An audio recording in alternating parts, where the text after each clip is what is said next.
Abbott and Costello program, starring Bud Abbott and Lou Costello. Brought to you by Camel, the cigarette of costlier, properly aged tobaccos. The Abbott and Costello program, with the modern rhythm of Will Osborne and his orchestra, Iris Adrian, our singing star Connie Haynes, and spotlighting that chubby, chunky little cherub who, when caught trying to rent his kid brother to a freak show because he heard his mother say he had grown another foot, calmly said, I'm a bad boy!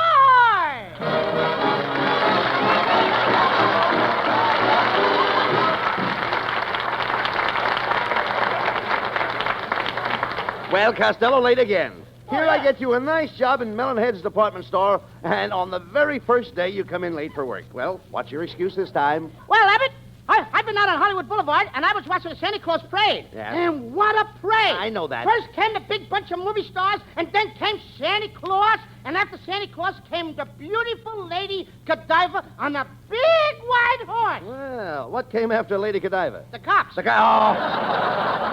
Stop talking like a child. Horses in a Christmas parade. Oh, they had all kinds of animals in the parade, Abbott. You should have seen that great big giraffe. Giraffe? Yeah, you know what, Abbott? What? I wish I was the body of a giraffe and Lana Turner was the head. You wish you were the body of a giraffe and Lana Turner was the head? Why? I always wanted the long neck with Lana Turner. Costello, get busy and dust off those counters. Come on. No, you dust off the counter. Get over there and dust them off. Abbott, I gotta hang up this sign. Oh, boy, isn't that a beautiful sign? What does it say? Look at it. Original gowns by Costello. Nifty creations, dresses, and capes for slender young figures and droopy old shapes. See Pierre Costello, the great French designer. Wait a minute. How can you call yourself a French designer? Have you ever been to Paris? Oui, oui. I'm a well-known parasite. And and did you study the latest styles? Oui. Did you look over the French models? Wow! I see. In other words, you like mannequins. No, I like girlikins. You like girlikins? Yes, babykins. Talk fast. Answer that. Okay. Hello, Melonhead's department store. Pardon me, but do you have a large aluminum pot? Yes, I have. My heavens, how do you get your pants on?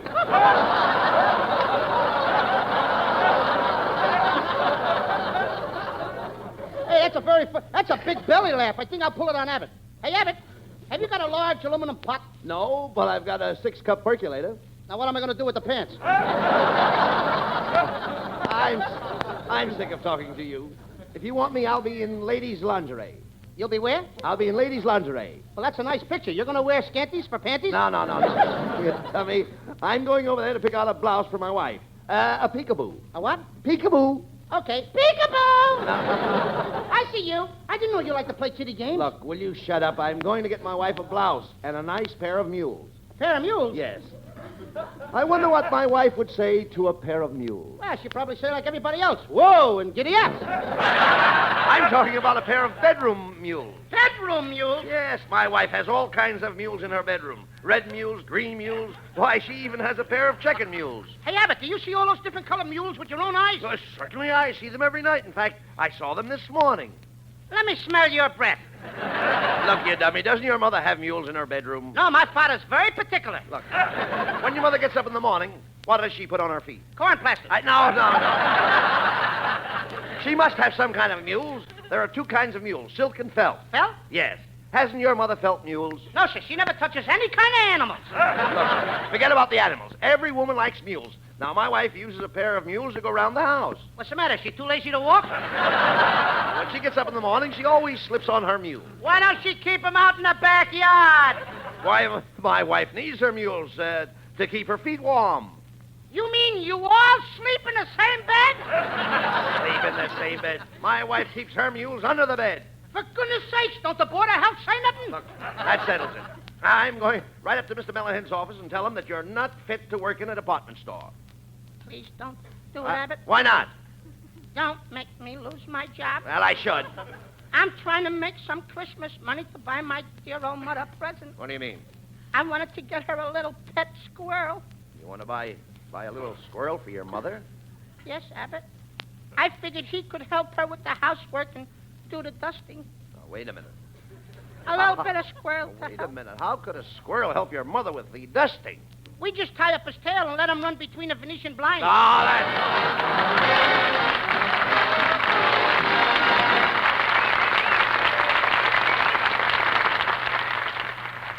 Thank you, Bud and Lou. And now let's listen to an ancient Greek named Aesop. Experience is the best teacher. Yes, experience is the best teacher. When cigarettes were scarce, most smokers took what they could get. One day, one brand, another day, some other brand. Did that experience teach anything? Listen. Actions speak louder than words. Yes, actions speak louder than words. The actions of smokers today speak louder than any words about any cigarette. For after more experience with different brands than ever before, more smokers are asking for Camels than ever before. C-A-M-E-L-S. Camels are the choice, for experience is the best teacher.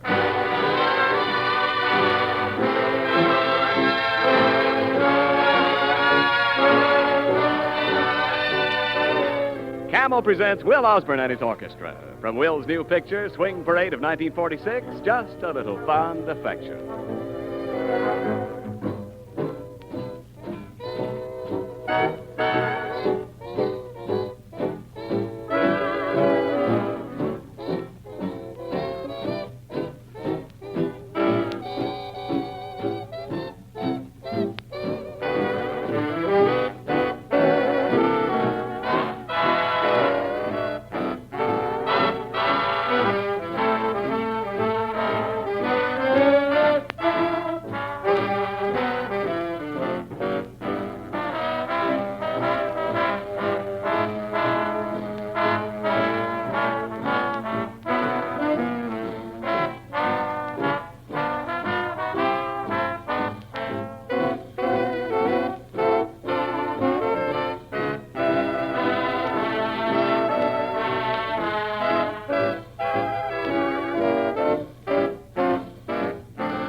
Costello, stop that pounding. Hey, I'm hanging up this poem I wrote over the mothballs. What does it say? Here. There once was a man named Fraser. The moths got into his blazer. They chewed up his coat, and they chewed up his pants, and they swallowed his shorts for a chaser. That's good. That's all right. Hey, wait a minute. A young woman just walked in. See what she wants. Hello, boys. Oh, Abbott, it's the movie actress, Bessie May Mucho. Can I wait on you, Miss Mucho? Yes, I came in here to do a little Christmas shopping. Shopping? Yes, I would like to purchase a diamond-studded platinum compact. Compact? Oh, sure, Abbott. You know what a compact is. That's what the girls carried their lip rouge and face powder in. I would like to have the compact wrapped as a gift. You'll wrap it carefully, won't you? Oh, I'll wrap it very carefully. I'll tie some twine around it. I'll put it in some colored wrapping paper. Oh, that will be splendid. And send the package to my winter home in Sun Valley. Hey, Abbott, you get that? We're going to send a package to her winter home in Sun Valley. Sun Valley? Yes, I go boat sledding all winter. Bobsledding? Yes, don't you just love to go boat sledding? No, I'd rather go tobogganing in the snow. Well, I must be going now. And bonsoir to you. And a crepe Suzette to you. Hey, Abbott, imagine that dame trying to fool me with French words. Yeah. Listen to this. Howells deserves filet mignon, pomme de terre, and demi-tasse. Is that all you know? I only had the 35-cent dinner. Oh, hey, Costello. Costello, here comes your girlfriend. Lean against her. Ah, there you are, you beer barrel polecat.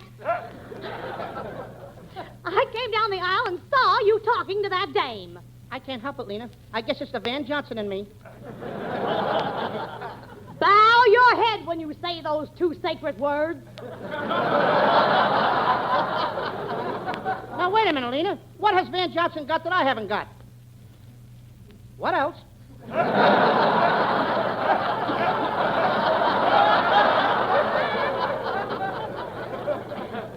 Listen, fat stuff. I know the way you fool around with girls. I can read your mind like a book. Ouch! What's the idea of slapping my face? I just read page 6. Abbott, call a doctor. What for? Why don't she get to page 10?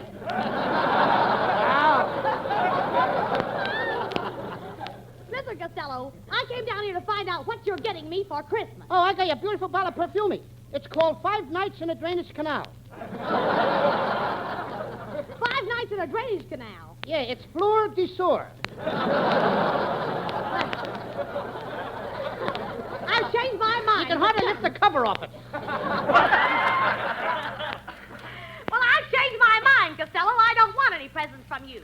You're nothing but a two-timing, fat little flirt. Please, Lena, don't feel that way. If you just make up with me, I'll promise I'll never look at another girl if I live for 1,000 years. Hello, Louie, dear. See you tonight. My, how time flies. Well, I've had enough of you, Costello. Goodbye. Here. What's going on here? What's the idea, Costello, of chasing that customer out of my store? Mr. Melonhead. I've had enough of you, Costello. Turn in your pencil and your Dixie cup. I didn't even have a chance to drink out of it. Stop interrupting me. I'm the boss here. I've worked for 20 years to build up my store, do you hear? 20 long years I've had my nose to the grindstone. Must have been a beaut when you started. I think you let your head get on it a little bit, too. Never mind about my head. Look, Mr. Melonhead, why don't you give the boy another chance?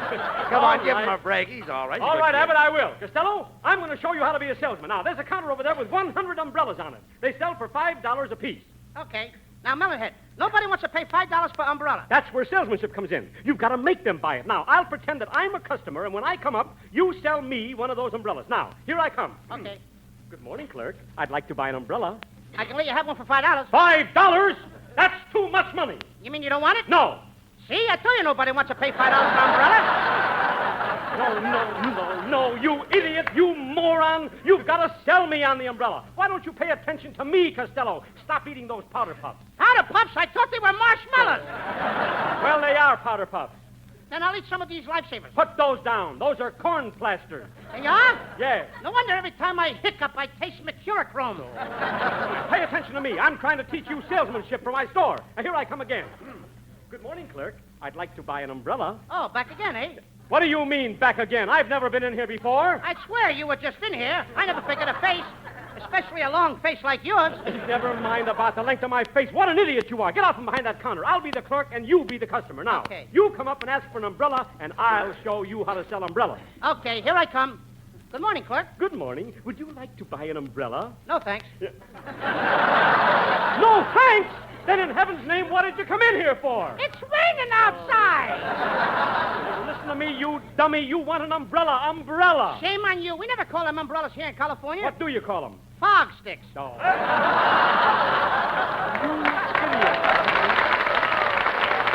You're nothing, Costello. You're nothing but a confounded idiot. Now, you go out the front door, come in here again, and believe me, I'm going to make you buy an umbrella for $5. You are? Yes, I'm going to make you buy it. I'll show you what salesmanship really means. Now, get out that door and come in again. All right, Costello, come in. Costello! Costello, come in! Will you please come in? Melonhead's department store. This is Costello. Costello. For heaven's sakes, where are you? I'm across the street at a drugstore. What are you doing over there? You're not going to stick me with no $5 umbrella. I can buy one over here for 39 cents.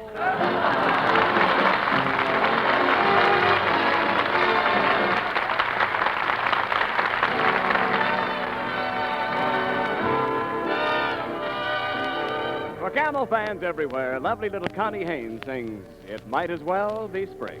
I'm as restless as a willow in a windstorm.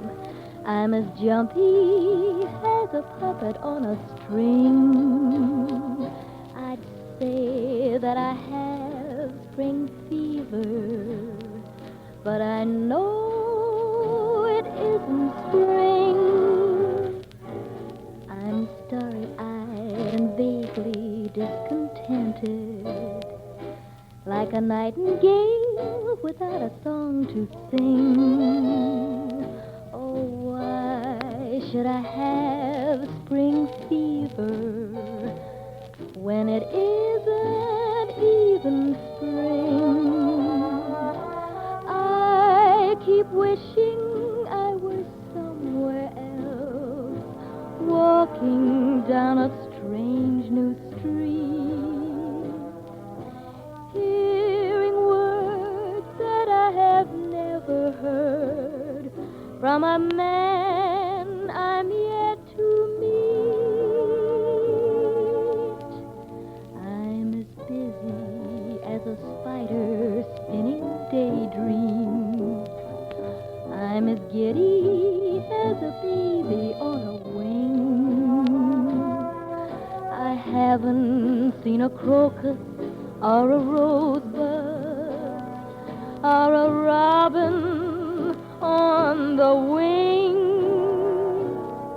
but I feel so gay in a melancholy way that it might as well be spring. It might as well be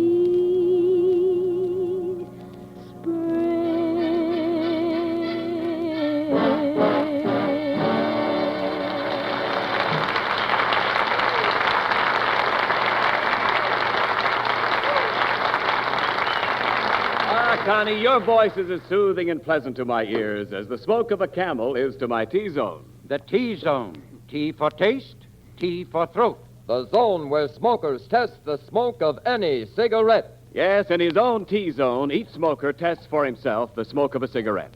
How the first cigarette of the morning tastes on your tongue. How even the last cigarette of the day feels to your throat. Only your T-zone can tell. And millions of smokers, forced by the recent cigarette shortage to try many different brands, found that Camels truly suited their T-zones to a T. That's why today, more smokers prefer Camels than ever before. C-A-M-E-L-S. For Camels are the choice of experience. Costello, what are you doing up here in the toy department? Why aren't you working? Oh, Abbott, I love toys. Just look at this cute little electric train. Yes.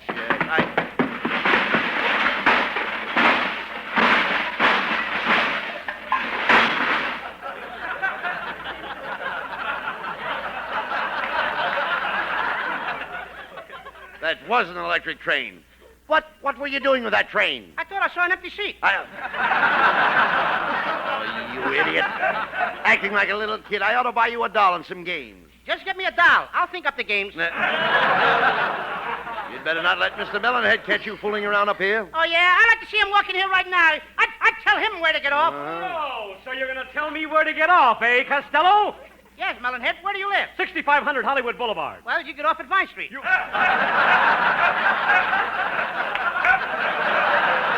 Come here, you apprentice moron. You realize you haven't sold a thing all day? I'm going to give you one last chance, Costello. Here comes one of my store's best customers. Now see if you can wait on her. Okay. Come on, Costello. Oh, how do you do, Mrs. Niles? Hello, Mr. Abbott. My, I see you have a new washing machine on display. Oh, pardon me, it's Costello. The tub fooled me. Mrs. Niles, I don't want to have any discussions with you. Not during the happy Yuletide season. Every time I talk to you, I have an awful time holding my temper in. Well, that's silly, Costello, holding your temper in and letting the rest of you spread all over the place. Oh, I wish you hadn't said that, Mrs. Niles. I was just about to say you're beautiful as a summer sky. Your eyes are like a twinkling stars. Your hair is like clouds kissed by moonbeams. Your slender white neck is like the Milky Way. And your mouth. Yes, my mouth. Your mouth hangs open like the Big Dipper.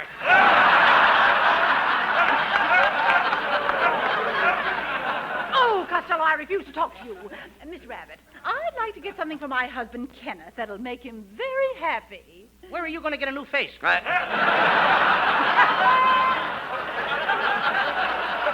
right, Costello, that's enough. Tell me, Mrs. Niles, could we interest you for some friend in the service? Why, yes. Now, what could you suggest for a soldier about 35? A blonde, about 21.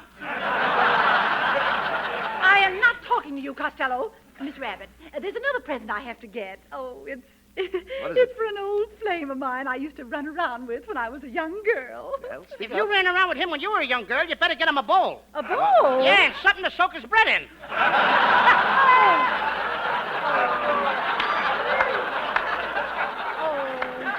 Mr. Rabbit, I'll never forget dear Ralph. You know, he and two other boys, Roger and Grant, proposed to me one night, but I turned them all down. Yeah. Oh, you know, it made them so unhappy that the very next day, Roger took strychnine, Ralph took arsenic. And Grant took Richmond. I've taken just about enough from you, Costello. I'm leaving the store and I'm never coming back. Goodbye. So, Costello, you insult my best customer. That does it. Get your hat and coat and get out.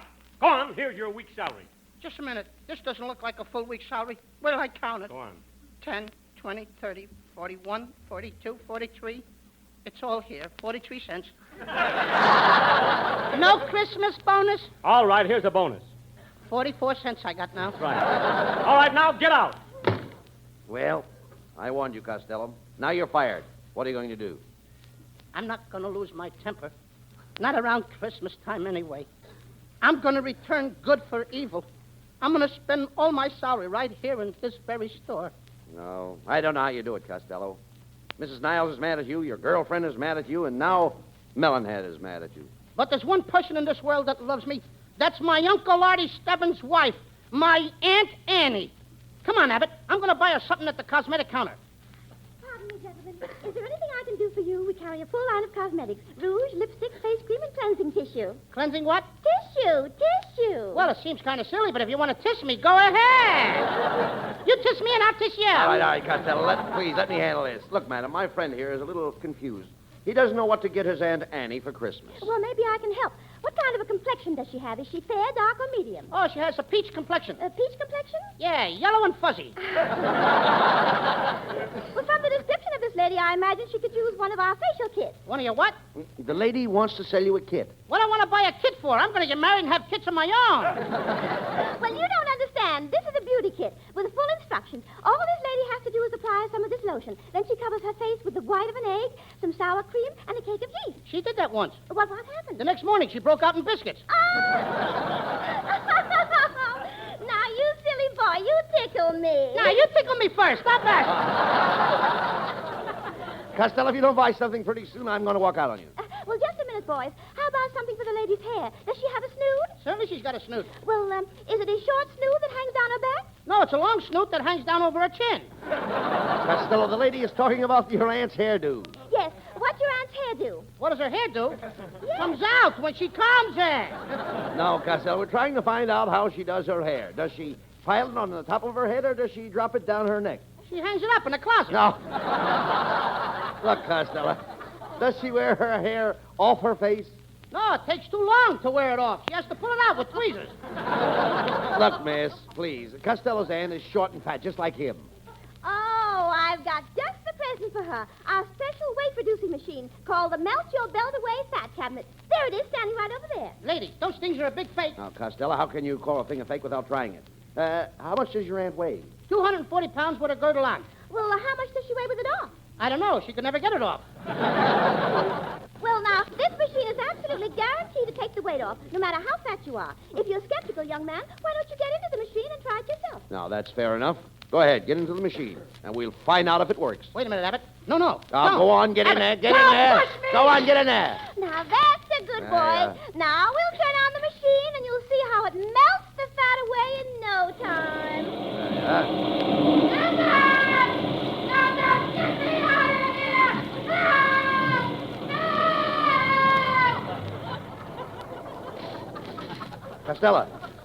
Costello, where are you?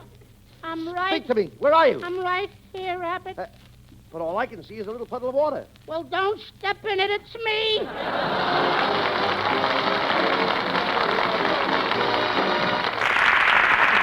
Abbott and Costello will be back for Camel cigarettes in just a moment. And now, this week's salute in the new series of salutes to the men who won the victory. Tonight we salute the 36th, Texas Division, heroes of Salerno, Casino, France, and Germany. In your honor, men of the Texas Division, the makers of Camels are sending to your fellow servicemen overseas 500,000 Camel cigarettes. Each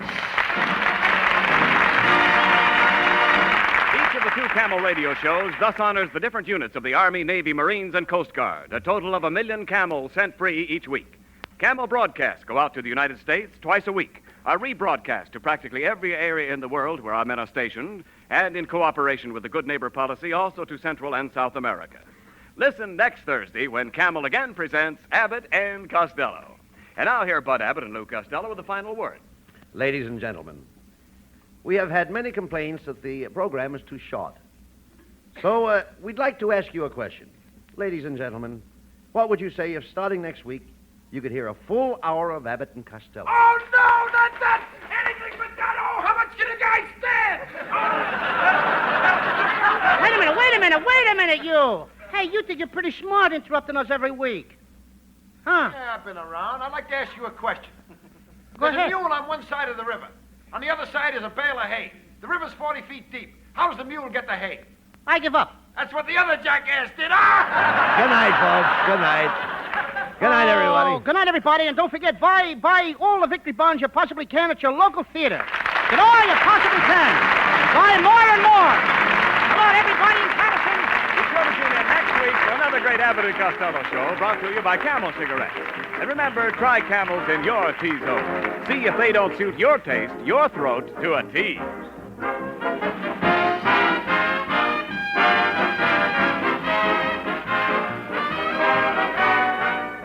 More and more veterans of the war are being returned to civilian life every day. Many already have civilian jobs. Others are looking for jobs.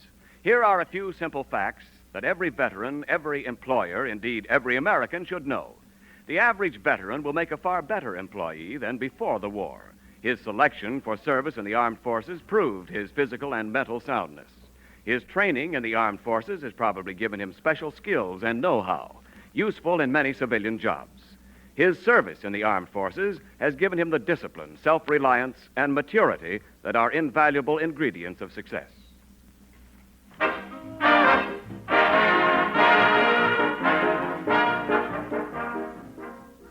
Christmas shopping? Here's a suggestion.